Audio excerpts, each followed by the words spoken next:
Programang ito ay rated SPG. Striktong patnubay at gabay ng magulang ang kailangan. Maaaring may masiselang tema, lengguwahe, karahasan, sexual, horror o droga na hindi angkop sa mga bata.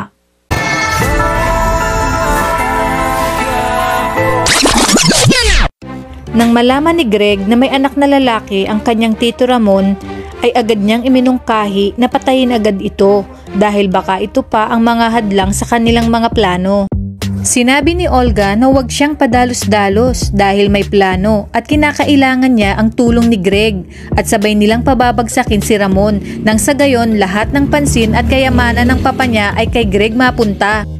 Maya-maya ay uminit na naman ang ulo ni Olga matapos niyang mapansin na tila may inililihim sa kanya ang kanyang papa at malakas ang hinala niya na tungkol ito kay Ramon.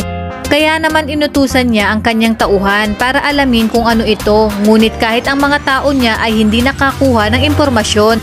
Malakas naman ang loob ni Greg na malalaman niya kung ano ito, kaya kinausap niya ang kanyang lolo at tinanong kung ano ang nangyayari. Dahil nga may nakita siyang tao na dala ng mga tauhan nila. Ngunit bigurin si Greg na malaman kung ano ito. Dahil sa checkpoint na ipinakalat ni Suarez ay natiktikan na nila si Ramon kaya agad na pinakaripas ni Rigor ang sasakyan para habulin si Rigor. At dito nagsimula ang matinding pakikipagpalitan ng mga bala sa pagitan ni Rigor at Ramon.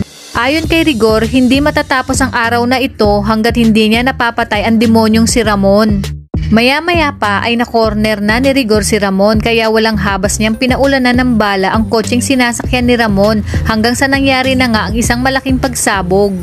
Isa na kaya ito sa plano ni Don Julio na palabasing patay na si Ramon kaya marami pa tayong dapat abangan dito lang sa FPJ's Batang Quiapo.